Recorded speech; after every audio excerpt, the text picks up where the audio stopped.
Hi guys, as promised, this is my first YouTube video and today we will be baking a raspberry Swiss roll.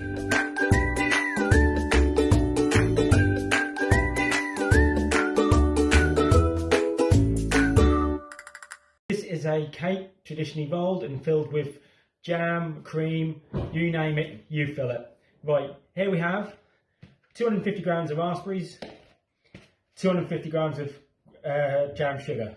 No, you forgot what I was doing then. I always use equal parts, so whatever raspberries, use the same amount of sugar and boil it away. Let's get cooking.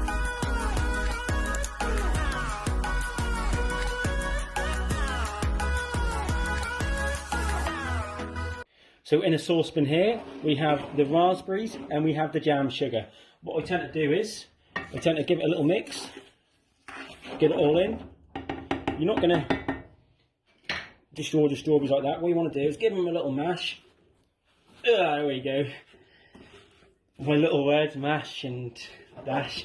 I've got this on a medium heat. It's best to have this on a medium. Look at that. Look. Some use some juice or such water, but I don't. We've got enough moisture in the raspberry to get that going there. So when that's all off, we give it a nice little mix. Get it all in. What you want to do at this stage, we've got a nice thermometer, did I say that right? We've got the jam there, just above 100 degrees, 220 degrees Fahrenheit. I leave that in there and let that do its thing. Just be careful when this gets hot, last thing you want is a jam splash. So that's the first stage done, the raspberry jam. What I do here is normally cover it with film, just pressing softly against it just so it don't form a skin.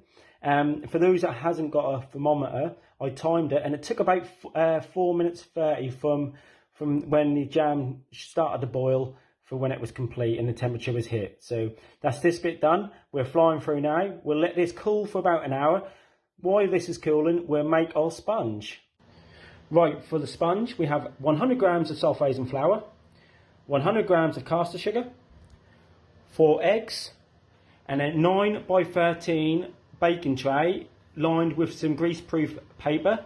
Here's one I prepared earlier. Yes, I did watch Blue Peter when I was a kid. Right, let's go.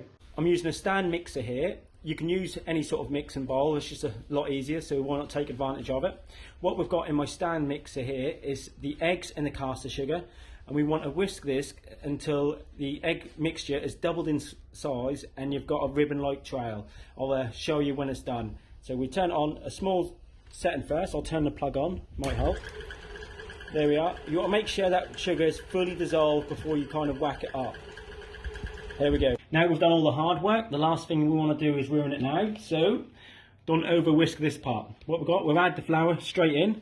Some do it in 2 parts, but I'm not shy to give it a go. Make sure that's fully incorporated, and don't be afraid to cut through it. You ain't going to ruin it too much by cutting through it at this stage.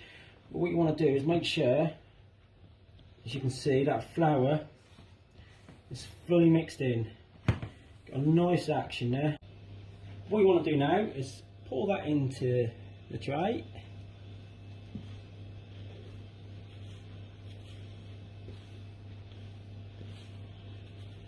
Like so.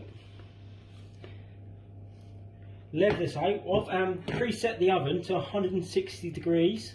We're using a fan oven, so you may want to adjust your times accordingly. And this don't take too long to cook. You want about 10 to 12 minutes. Don't overcook it though, because you'll tend to find it'll split when you roll it. There's a bit of flour in there, don't matter, just shake it out at this stage, that'll be absolutely fine. Right, now this sponge is completely cooled, I'm going to put some raspberry jam on it. What I do is, I use a piping bag. You can get it straight from the jar, whatever you put it in, and whack it on yourself. But I just find this way a little bit easier and you get more evenly spread. So I'll leave you until I've done and I'll show you the results before I roll it. There you are, that's done. To spread that, I've used my offset spatula. That is my favourite piece of equipment. Rip fouls here, not a problem. We can always go to the shop and buy ourselves one. There we have one simple, gorgeous raspberry Swiss roll. I topped mine with some cream I got using the Wilton 2D tip and some leftover raspberries. It was 2 for £3, which is 300 grams. I only needed 200 grams, 250 grams, sorry. So I made good use of them. Look at that, all ready for dessert tomorrow. Enjoy.